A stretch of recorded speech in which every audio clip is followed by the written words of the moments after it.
Aí, já estamos de volta mais uma vez, né, para gravar mais um videozinho aqui. Agora nós vamos falar um pouco dos pais da igreja, né? Por que pai da igreja? Jesus foi o fundador da igreja, mas ele precisava que esse evangelho fosse disseminado em todas as terras, em todas as gentes, para todos os lugares. E para isso acontecer, houve uma grande batalha, uma grande e tremenda batalha entre os cristãos e entre os imperadores, né? Assim como também entre os romanos, né? De modo geral, os nobres, né? As pessoas lá de Roma, que na época eles estavam ali para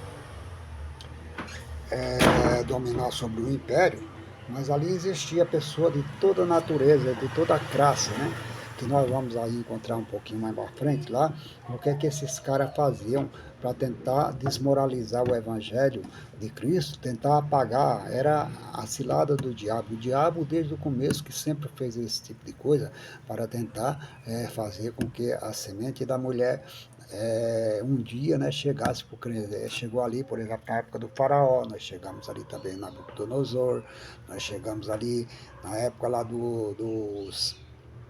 desse reis persa lá, né, na época lá que temos lá também o Armã, né, aquele da época do Assuero, né, que é o rei marido da Esté, né, que ali também houve um grande livramento, porque ali estava decretado ali, segundo o diabo queria ali exterminar para sempre. Ele tinha feito um edito, um decreto, que era para matar, tinha a data e dia certo para matar todo judeu em todo o império. Então o império na época lá tomava do império do Assuero lá, diz que era o maior de todos os impérios, né? Ele tinha 120 províncias, né? Dominada por ele, fazia parte de toda a Ásia Menor, toda a Ásia Maior, toda a região lá, Índia, aqueles países lá, tudo fazia parte do império do Assuero, né? Era muito extenso, foi o maior império que existiu. Não o romano também foi grande, mas não chegou nos pés do Assuero, não. O Assuero era o maior de tudo na época, né? Mas o diabo tinha determinado que ia matar todos os judeus, não ia deixar um. Se não for a Deus ali interceder, né? Ali diante do Mardoqueu, né? Que aquele homem foi considerado um herói, que aí ele ficou sabendo das coisas que estavam acontecendo e foi lá contar para Esté, né? O que estava acontecendo e Esté, a partir da sua intercessão diante do Assuero lá, conseguiu livrar a vida lá dos judeus da época, né? Quem lê a história de Esté vai se deparar muito com isso. Então o diabo, o inimigo, sempre teve isso. E quando Jesus morreu, não foi à toa. Aí, no começo começou os judeus, né? No caso lá, por exemplo, lá os sacerdotes lá, os escribas, os fariseus, né? Esse pessoal que mandaram matar Jesus, tava a volta e meia açoitando, mandando matar, no caso lá Herodes, né? Tem os Herondinos lá, que eles que eram os seguidores dos Herodes lá da época lá, né? Que eles próprios, né? Era os perseguidores principais, ele não queria, né? Queria que o imperador fosse. Então o cristão que se recusasse, né? A prestar culto, a prestar homenagem aos imperadores, imediatamente era mandado matar, era queimado vivo, era jogado para as feras comer, era, né? Aí você vê os gladiadores, todo aquele tipo de gente que eles faziam, né? Para se divertir. Aí o que acontecia? Aparecia também ali no meio daquele povo, aqueles, né, cara de alta posição social, né, porque o império diz assim, ao mesmo tempo havia os pobres, né, os pobretões lá, o pessoal que era ali escravo, que estava ali no meio da classe baixa, os artesãos, sapateiros, né, fazedores de arreios para os cavalos, né, que eles eram os celeiros, né, todo esse tipo de gente trabalhava. Naquele tempo esse tipo de atividade era uma atividade muito grande, porque imagina a quantidade de cavalo, não existia carro, né? Os carros da época era cavalo, né? Era a condição que eles usavam ali, seus carros, os fabricantes de roda e enfim, de material, de carroça, os carpinteiros, né? Todo esse tipo de gente era ali as atividades da época no Império e existia muita gente, muitos escravos que fazia parte disso. E foram exatamente essas pessoas que de imediato receberam, mas teve também muitos nobres, nós vemos, né, muito ricos, centurião, né, pessoas de grande exposição, nós vemos ali a Cornélio, nós vemos também ali a Nicodemos, José de Arimateia, né? Essas pessoas eram advogados, pessoas que tinham dinheiro, pessoas ricas também, né? Mas eles se converteram, aceitaram, né? Dentro da própria casa lá do imperador Nero aqui, nós vemos lá que tinha, né? Da família real lá que se converteu ao cristianismo, né? Então, meus queridos, o inimigo sempre tentou fazer isso. Então era necessário que houvesse, né, pessoas levantadas por Deus para defender o cristianismo, na época, defender a palavra de Deus. Como assim? Jesus já não tinha feito todo o trabalho de sacrifício? Sim, mas se eles parassem ali e não deixassem ser publicados os livros, não deixassem ser publicados os evangelhos, se essa palavra não fosse cumprida, como disse o Senhor, ide por todo mundo, pregar o evangelho a toda criatura, né? Em todos os quatro cantos da terra, né? Em todo lugar que houvesse gente, quer dizer, na época não existia, existia a população da época, era mais ali mesmo, na região do Império Romano, a partir do século V, né, por aí, de 1500 anos, né, a partir de 1500 anos, do século V, não, do século XV, né, século XV, século XVI, né, 17, 18, foi aí que começou a vir as grandes caravanas aí dos portugueses, dos espanhóis saírem pelo mundo aí, em procura de terras, né, de descobrir novas terras, né, que se deu a colonização meio que quase que geral já das terras, né, aqui das Américas, em todo lugar. Mas para isso acontecer, houve a perseguição, houve todo um martírio de cristãos lá, né, que passaram por todos esses processos, né. E nós vemos ali também, né, uma das partes que nós vemos lá, entre os que eu queria citar aqui, antes de começar a falar aqui a respeito dos pais da igreja, eu queria ler o versículo da palavra de Deus aqui, que se encontra aqui no Evangelho de São João, né, a respeito do depoimento de um cara que era grande lá né, entre os príncipes de Israel, que foi aquele que, do capítulo 3, que de noite foi ter com o Senhor Jesus, né? Chamou o famoso Nicodemos, né? Então vamos ver aqui um testemunho dele, falando na época lá para os servidores, né? Para aquelas pessoas que estavam ali, que ficaram tudo bravos ali, os fariseus, né? É, perguntando assim para ele se algum dos nobres, algum das pessoas lá do coisa, se tinha Cristo. Mas se alguém creu nele aí, né, algum dos fariseus, alguma dessas pessoas chegaram a crer nesse Jesus, chegaram a crer nesse impostor, como eles falavam, né? Xingava o Senhor Jesus de tudo quanto é tipo de coisa, né? Para eles, Jesus era um falso, era um impostor, né? E chegou até a dizer que Jesus expulsava os demônios pelo espírito do próprio Satanás. Jesus falou, mas se Satanás expulsar a si mesmo, como é que vai sobreexistir? Não existirá, ué. Não tem como um reino se dividir entre si mesmo, expulsar ele mesmo. Então, no caso de Satanás, seria o caso de Jesus disse assim, então não pode. E foi esse o discurso, né? Mas o Nicodemos se levantou no meio da multidão, né? Mas está na multidão, olha, São João no capítulo de número 7 e o versículo de número 49, né? Vamos dizer assim, olha, mas mas esta multidão que não sabe a lei é maldita. Isso é os fariseus falando lá para o grupo dele lá, né? Que tudo, né, que dizia que a escritura de Cristo, não, que é a escritura, né, que é descendência de Davi. Jesus estava explicando para ele, e aí eles começaram a discutir entre eles a respeito de tudo isso aí, né?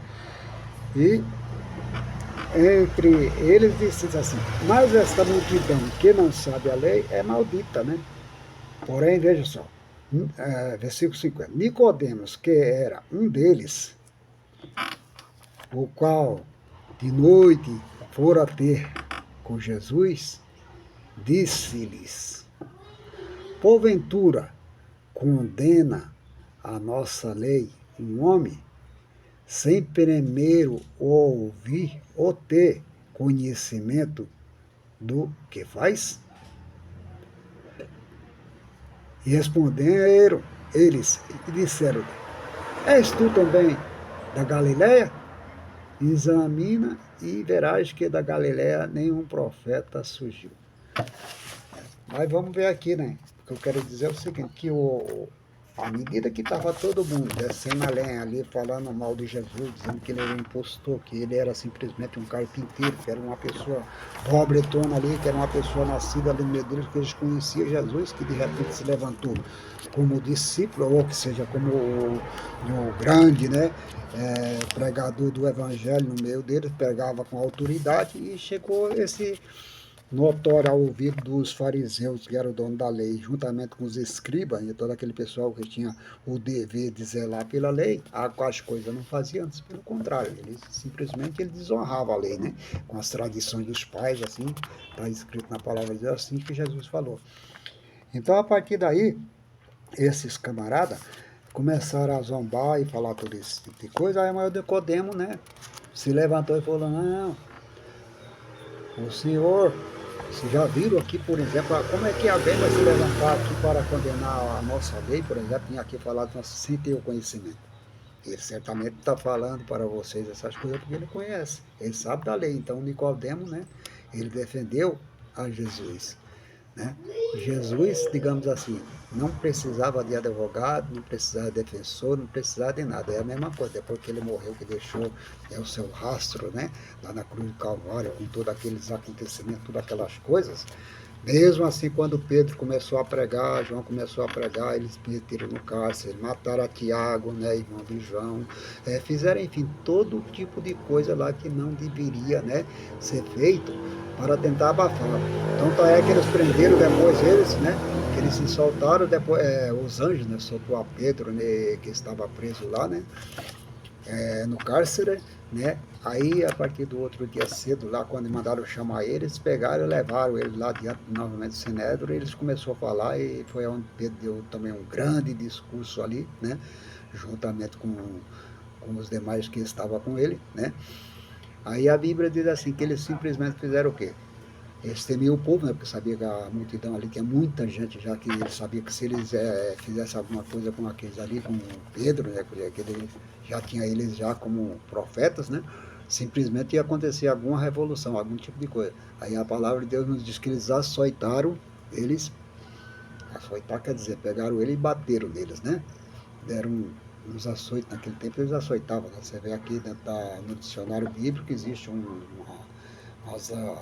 coisa feita, né, um chicote, né, feito de várias tranças de couro com ferros, umas bola de ferro nas pontas deles, assim, né, que era para açoitar os escravos e açoitar as pessoas, né?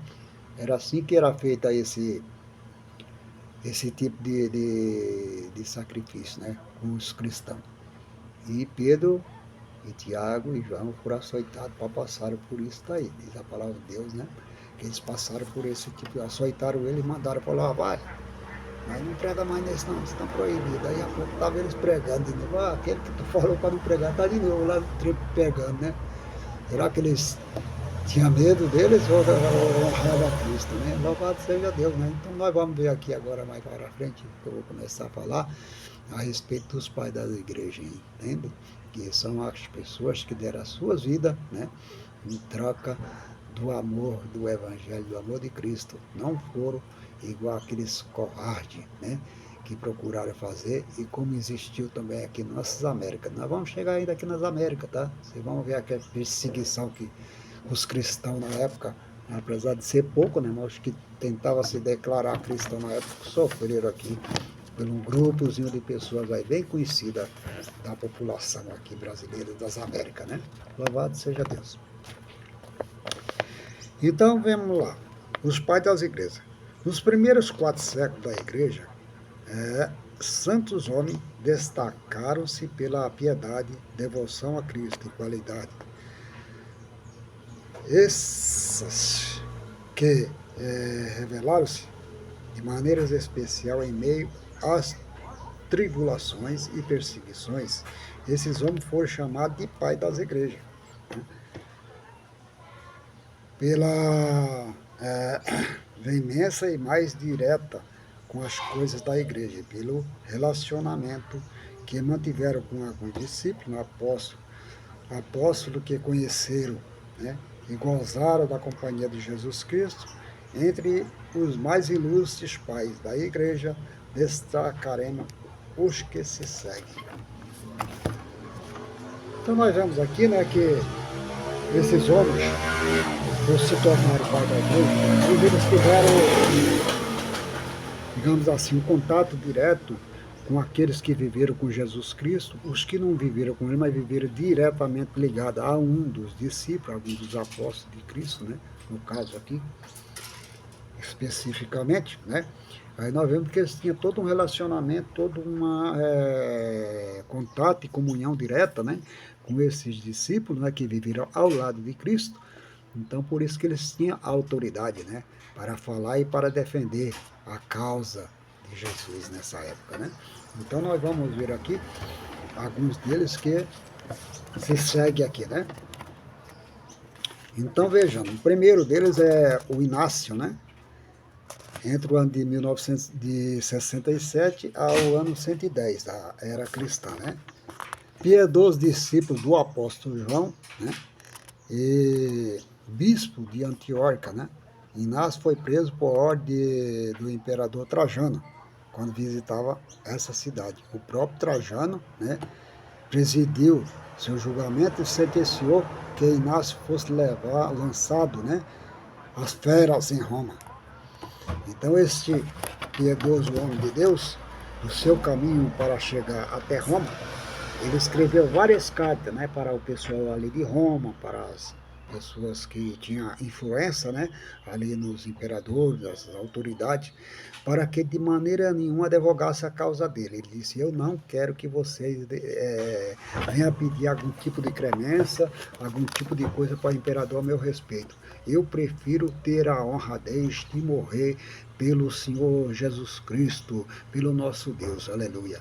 Então ele, na sua carta, diz que ele dizia assim, né, que quando ele chegasse lá diante das feras lá, diz assim, aí ele tem a sua coisazinha, que as feras deveriam vir sobre ele, né, lançar e me devorar, estraçalhar-me e quebram todos os ossos, né, triturai-me os membros, vide cruéis torturadoras do demônio, deixa-me apenas que eu me una a Cristo, né?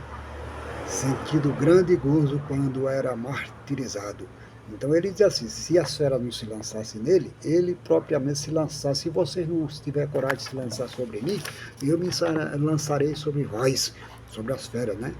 Com avidez. Assim, ele foi a sua maneira de passar como herói, né? É o Inácio, discípulo de Jesus Cristo, de João, né? O evangelista. Louvado seja Deus. Jesus é o João, o discípulo que Jesus amava, né? Louvado seja Deus. Depois vem em seguida o Policarpo, né? Outro discípulo de João Batista, entre o ano de 1969 ao ano de 156, né? Esse foi um dos discípulos também que viveu muito ali, né? Foi discípulo do apóstolo João, né? E bispo de Esmirna, né? Na perseguição, ordenado pelo imperador Antonino, né? O Pio, foi preso e levado à presença do governador, oferecendo-lhe a liberdade, se amaldiçoasse a Cristo. Mas ele respondeu, né? É 80 anos que eu vivo servindo a meu mestre, até hoje ele tem sido fiel a mim, porque eu agora deveria, né, traí-lo, porque que agora eu deveria de amaldiçoá-lo, né? Então, ele disse simplesmente que ele jamais amaldiçoou o seu Senhor, e por isso foi queimado vivo por ordem do imperador. Esse é o sofrimento pequeno que recebia aqueles que na época era dedicado à causa de Deus. Louvado seja o nome do Senhor Jesus. Aqui também temos o Papias, né? Entre o ano 70 e o ano 55, foi contemporâneo, né, do Policarpo e assim como também do Inácio, né? Ele viveu ali durante esse ano de 1970, né? É o ano de 155. É outro discípulo também do João Batista. O João Batista teve esses três discípulos, né? Ele estava ali em Arópolis, a 160 quilômetros a leste de Éfeso, né? E Papi e Inácio foram o elo da ligação entre é, a era apostólica e a seguinte, né? A igreja lá, da época lá que estava para marchar pelos outros caminhos, então esses dois camaradas aqui foram o elo entre as igrejas primitivas da época. E é por isso que eles são considerados pais da igreja também, né? Louvado seja Deus. Justino, do ano de 100 ao ano 167. Nasceu em Neápolis, né? Antiga Siquém, né? Mais ou menos na época da morte do apóstolo João. Estudou filosofia, né, quando ainda é jovem, né, e muito testemunhou, né, para que o período itinerante dos apóstolos ele tivesse uma grande conquista de almas para o Senhor Jesus, né? Respeitando os apologistas da época, né? Escreveu uma de suas apologias, né? Ele foi um grande apologista, né? Quer dizer, apologista seria o defensor, né, de Cristo, das cartas dos apóstolos, né? A apologia que exatamente está falando das coisas dos apóstolos, né, dos escritos dos apóstolos e por aí, né, dos seus ensinamentos e de tudo aquilo. Ele acabou escrevendo a esse imperador Antoniano, né, o Pio, e seus filhos adotivos. Foi um dos homens mais culto e piedoso da sua época. Morreu martirizado em Roma, revelando o crescimento do cristianismo. Disse ele que já no tempo não havia raça de homens que não fizesse orações em nome de Jesus Cristo, né? Então, você veja que na época desse camarada aqui, né? Ele diz que, do Justino, né? Então, ele diz que não havia homem em todo o Império Romano, em toda a terra que eles conheciam da época, né? Que já não fizesse alguém uma oração direcionada a Cristo, porque na época não existia, era Jeová, né? O judeu era só a Deus, a Jeová, que eles dirigiam suas orações e não era Cristo. Mas nessa época aí, por volta desse ano de 1967, quando ele estava para morrer, diz que ali não existia nenhum homem já na sua região, na sua coisa, que não fizesse uma oração em nome do Senhor Jesus Cristo, né? Louvado seja. Depois nós vemos aqui o Irineu, né? De 130 ao ano 200. Né? Viveu seus primeiros anos em Esmirna, né? Foi discípulo de Policarpo e de Papias, né? Em seguida, né, que à medida que esses discípulos, né, João, discípulo de Jesus, esses três discípulos de João, e agora esse aqui, já esse Irineu, já discípulo do Papias, né, e de Policarpo, né, e foi bispo da igreja na Legião, na Galaia, né, e foi notável principalmente por causa dos livros de apologia que escreveu contra o gnosticismo. Foi martirizado também. Aí nós vemos aqui o Tertuliano, né, que é um outro que está entre ele, né, 130 a 220, né? Ele, aqui o Tertuliano é do ano 160 ao ano 220, nascido em Cartago, na África. Tem Tertuliano é considerado o pai do cristianismo latino, de advogado romano, pagão que era, converter-se ao cristianismo. Era portador de dons extraordinários, né? E de fértil linguagem, né? Vigorosa e elegante, e ele tinha tudo aquilo que uma pessoa culta poderia fazer, né? Para tentar defender a moralidade, né, do povo da época, que estava a igreja totalmente enfiada nos escândalos, nas coisas cruéis, nas coisas ruins, as quais nós vamos ver para frente alguma dessas coisas que esses pessoas faziam. Vem o Origem aqui também. 185 a 250, o homem mais ilustre da igreja antiga, né? O Origem empreendeu muitas viagens proclamando o evangelho, né? Escreveu muitos livros com simulação de cópias, né? Empregando as vezes 20 cópias. Dois textos do Novo Testamento estão citados em seus escritos. Viveu por muitos anos em Alexandria, onde seu pai, Leônidas, sofreu martírio e habitou depois na Palestina, né? Onde foi preso e martirizado por ordem do imperador Décio. Então nós vemos aqui também o Eusébio, né, de 264 ao ano 340, né, como o pai da história eclesiástica, né.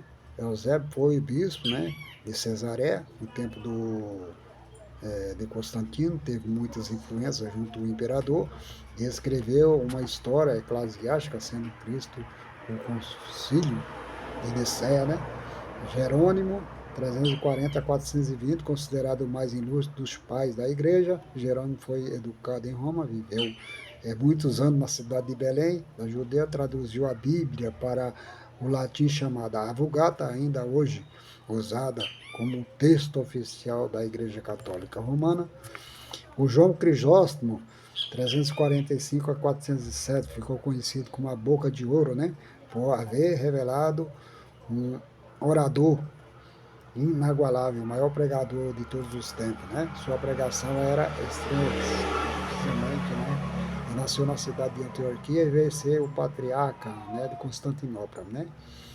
Louvado seja Deus. Depois vemos aqui o último deles aqui, né, desses pais da igreja primitiva lá, o Agostinho, né? De 354 a 430, né? Eles foram todos contemporâneos um do outro, né? 345, 330, né? 430, 407, né? Então eles viveram praticamente, né? Então esse Agostinho foi bispo da Hipônia, né? Ao norte da África, tornando-se conhecido como o grande teólogo, né, da igreja antiga, mais do que qualquer outro, moldou a doutrinas, né, da igreja da Idade Média. Quando jovem, brilhou por sua cultura mais vivida em dissolução, tornou-se crente por influência de Mônica, né, sua mãe, a piedosa mãe dele, chamava-se Mônica, né, e de Ambrósio, bispo de Milã e das epístolas do apóstolo Paulo.